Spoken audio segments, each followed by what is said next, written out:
What's up, you guys? VTS Isaac. On today's video, we're gonna have a reaction video. It's 10 worst WWE matches of 2018. Well, there's a lot of worst matches last year. Gotta be honest. So because there is a lot, especially in the main event WrestleMania, and it's some other thing. But let's get this started. Let's see what kind of list does he have. All right, so we're gonna get this thing started. And let's go. So, as we're here at the end of another lovely year on this little green and blue marble, well, mostly grey if you live up here in the northeast of England, it makes sense to reflect on what's come before. We've seen amazing matches, incredible debuts, scintillating storylines, and we're not talking about any of these today, no sirree, because it's time to gather around and get a little bit angry together as we're going to look back at the absolutely pitiful matches put on by the WWE. Now, I can probably hear you all typing already, what culture is so negative? And true, this isn't going to be a nice, happy list. However, we're only putting this out as a call to arms, to ask for something better in 2019. And while it's good to be grateful for what you do have, as this year has wound down and ratings have slumped for the WWE's flagship show, I think it's clear that a lot of you will agree that 2018 was a bit rough around the edges. However, if you want to take it up with me, then you can do so. Worst year for the WWE. It was worst. 2018. I'd love to hear them. With this in mind, I'm Jules, this is WhatCulture.com, and these were the 10 worst WWE matches Let me hear of it. 2018. And just for the record, these aren't in any particular order. Number 10, Brock Lesnar versus Roman Reigns, WrestleMania 34. There was something depressingly familiar about Brock Lesnar's WrestleMania 34 victory over Roman Reigns. It was worst main event. Not what either men did anyway. The sound of boos was carried loudly across the arena, as well as some beach balls, and with every failed F5, the match became a parody of itself. This was the culmination of Brock destroying everything with one finisher, and here it was being hammered home that Reigns was above and beyond his other mere mortals. The two weren't doing anything outwardly bad, but the New Orleans faithful let loose on the pair, seeing them both as the pinnacles of frustration within the company. One, a fighting champion who never actually fought to defend his belt unless he deemed it worthy, and the other being the face of the company that was booed more than their biggest heels. Technically, this was at best an okay match, but it did neither men's service nor the crowd. Number 9, Carmella versus Asuka, Money in the Bank. It'd be too easy to rule out James Ellsworth's return here as catastrophic. It was alright for me. Later in the year, so it was alright for me, but I didn't like the ending. In a Ellsworth that it would become. I didn't like the ending. The end of the match. Dire. His reintroduction could and should have helped the Princess of Staten Island, but like Charlotte at WrestleMania before her, this match was less about the winner and more to do with the desperate. But I already knew Carmella's gonna win because Carmella's gonna keep the title just a little bit longer, so yeah, I would take that credit. And fans were begging to see if the ending of the streak would lead to a renewed fire within the Empress of Tomorrow here, but this was not the case, and those that were crying out to see where the story goes were silenced when Carmella reigned supreme at the end of the night. The action itself was passable, but the ending was poor, with Asuka looking like a proper goof for a good old while as she became entranced by herself. The reveal of Ellsworth was laughable and ushered in another era of cringe, but at least thanks to TLC 2018, Asuka finally got her spot at the top of the mountain. Number 8, The Revival versus Gallows and Anderson, Raw 25. Jobbed out to Luke Gallows and Carl. Oh yeah, I didn't see that. First of all, siphoning the last I didn't see that. Finn Balor's heat. Dash Wilder and Scott Dawson weren't sacrificial lambs so much as piles of kebab burnt to a crisp.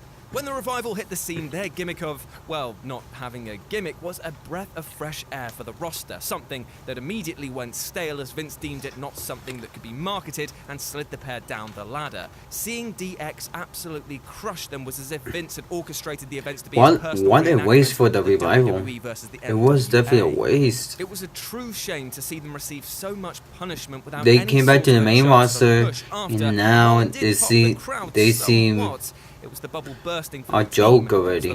That's bad. Jeff Hardy versus Jinder Mahal. greatest. Oh, war yeah. runner, Jinder Mahal better be sending Titus I a big remember thank you that. card this year after he was Jinder Mahal effectively missed saved it. by the He didn't Titus turn around that Burns quickly slide while Jeff incident. Hardy If was not, on the then top that rope, whispering the wind jump over heard around him. the world would have been the That talking was point of funny. the event, whipping just as hard as this matchup.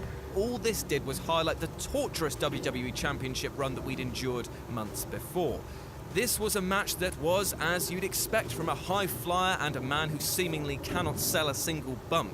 It exposed the latter's weakness while providing no elevation for the former.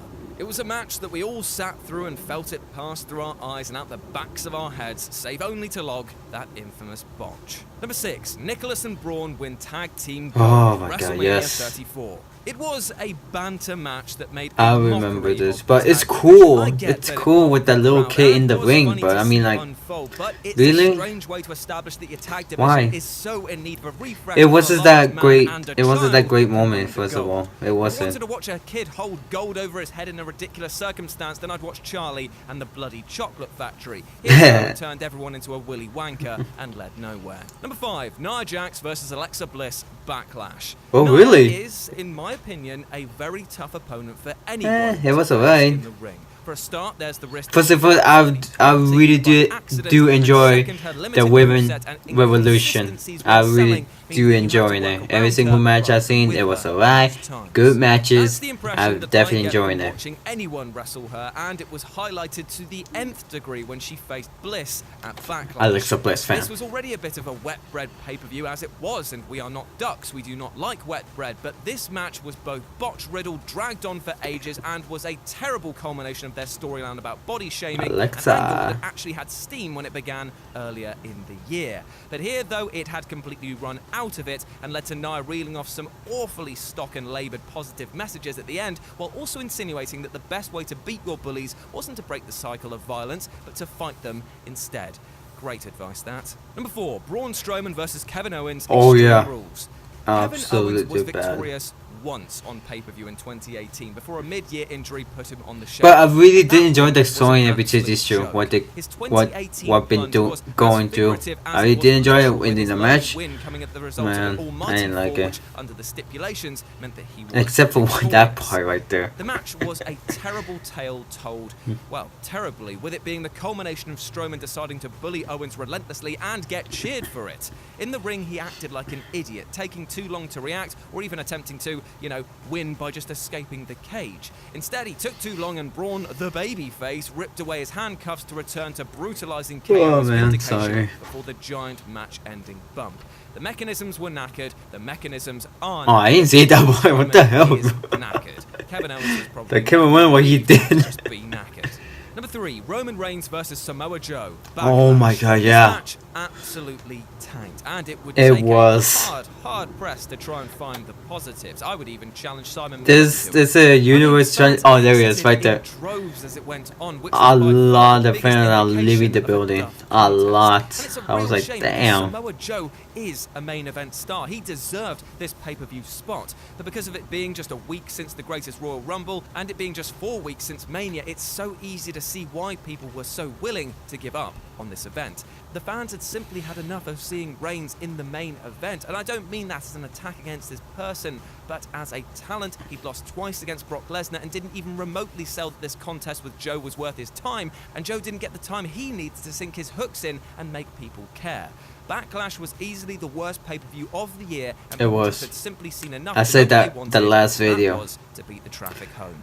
Number 2, the Brothers of Destruction versus D-Generation X Crown Jewel. Oh, yeah. This match was the perfect expression of be careful what you wish for. It was. As when It kinda all the legends was. were announced for this matchup, the roof was ripped off every house around the world. I like the When it came to actually seeing storyline it what been play doing. out, I mean, it was not like in the mixed match a role fighting. in front of your very The eyes. whole four legend, versus Reigns back in 2017 the was a promo, perfect everything, time it to was call good. quits for the I dead man. really He do was enjoy on form it. by basically But in the showing match, at the end, I there was already more to knew in that coil. that's Yet gonna here, it that's was gonna laboured be and less gassed, boring or much like anything all like the men that. involved. Trips took an injury, Michaels looked like he was covered in more than a little ring rust, Kane couldn't even keep his bloody mask on. This was just sad. It had its moments, but these moments were passable at best. And when you're looking at the drawing power of these giants, that is not okay. These were not the quartet that left a blood-soaked cell in 1997, having crafted one of the greatest moments in the history of the industry, nor even the three that ended an era in a WrestleMania this decade. These were the ghosts haunting the images of their former selves. And number 1, The Undertaker versus Triple H Super Showdown. It feels wrong to continue talking about two superstars from the previous worst match entry, but it's entirely justified because this is where the former victory began and should have been a clear sign that this was the time to call it off. You'll hear the "this is awesome" chants die mere moments after you think the action will change for the better, as any momentum gained throughout these situations fizzled when the men didn't have the strength to capitalize on it. This was a slow match, an indulgent match, which cut short the times of other, younger, arguably more deserving stars. I say that not to piss. It's a little bit boring match. But what they were doing here, which was laying on the floor, gasping for air, requiring their two friends to pop in and act as rodeo clowns until the bulls were ready to rage again, was not okay. It was the saddest moment to sit down with all of the wrestling team after the event and struggle to try and find the high moments, seeking desperately for something to tickle that nostalgic itch. But these moments were few and far between. Now, it's not clear if Taker and company are going to square up again, but if 2018 is anything to go by, then we, along with so many other fans, pray that it doesn't happen.